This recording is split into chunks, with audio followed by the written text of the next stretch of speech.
October is Domestic Violence Awareness Month, and did you know that only 15% of domestic violence shelters in the U.S. allow pets? And almost half of abuse survivors will delay leaving their abuser if they can't take their pet with them into a shelter.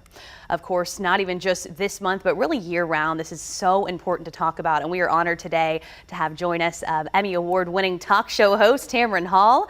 And you know, Tamron, I know this is something that is actually very close to your heart, and I don't know if everyone knows kind of the backstory of that, but I would love for you to, just share the awareness of this and why you want people to know about it.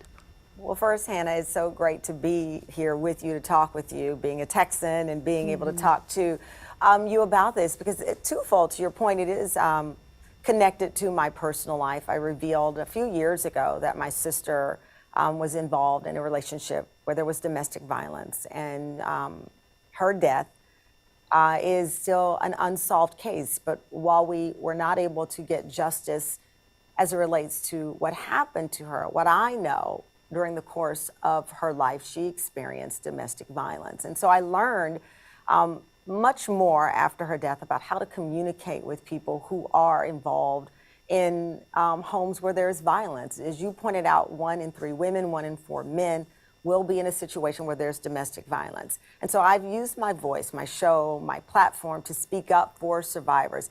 But also, Hannah, the very first shelter that I ever witnessed in person that was pet friendly was in Texas.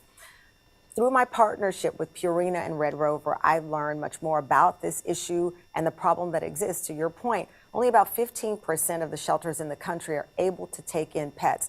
And there are people right now who want to leave the home where there's violence, but they can't leave their pets behind. And so we want to be there. We want to remove that roadblock so that they can see the road ahead of them, and then they're able to get to a safe space along with their pet. And I so appreciate you sharing that about your sister. And I know in some ways there can be, you kind of replay some of those moments in your head and conversations and things you've seen. And, I've had a friend who's personally dealt with this. I've covered stories on this. And, sometimes it can be hard to want to intervene. You almost feel like you don't want to get in someone's business or, how would you suggest kind of going about that? You're absolutely right. People believe, okay, well, that's with that family, that doesn't involve me, or if I get involved, they will be upset with me. The reality is, like with anything, whether it's mental health, addiction, any challenges, Hannah, people have to first lead with listening, remove judgment and meet people where they are, because in their time, they find their way forward. But it's most important to say, I'm here for you. You are not alone. It sounds very simple, but it's something that we forget all the time because we want to help, and you rush in, as I did with my sister. Why can't you leave? Why won't you leave? I now know that that's not the way to approach anyone who is struggling. The way to approach is to listen, to say, I'm here to support you, and when you're ready, we're going to be here for you. And that's exactly what Purina and Red Rover are saying. When you're ready, we're going to help you. And these shelters need our help right now so that they can. You don't know this, but my pet Exodus is very near to me right now. I'll get her to come up and say hi.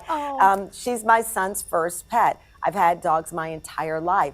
We've covered natural disasters. I've covered tornadoes and flooding in Texas as a reporter. And I've watched people say, wait, I can't leave my pet behind. And so we want to make sure that people who are in homes where there's violence don't have to say, wait a minute, I can't leave my pet behind. So right now there are around 34 grants that have been given out to shelters around the country so that they can get, cat bridges and kennels and bowls and veterinary services and leashes, whatever they need to make their facility pet friendly so that the pet is welcome and in a safe space. So let me see if I can get Exodus to come up here and say hi, because we're Texans. So yes, come on up, honey. Here, come on up. Let's see it. Come on, up. Come on, Exodus. Come on.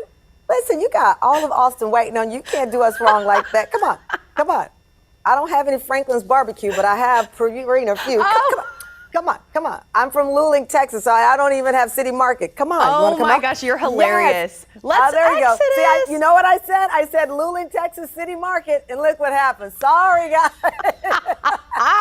Sorry to my friends, Franklin's and all the other great places. See, Mama said Luling, Texas, and City Market. And it was magic. So oh my goodness, we love our Texas girl. Yeah, we're asking that you go to, over to purpleleashproject.com and get all the information. You can post your picture. I posted one with myself and Exodus and my son Moses just the other day. So support us on social media, but get the word out, because the goal is, Hannah, by 2025 to have 25% of the shelters in our country be able to take in pets like Exodus.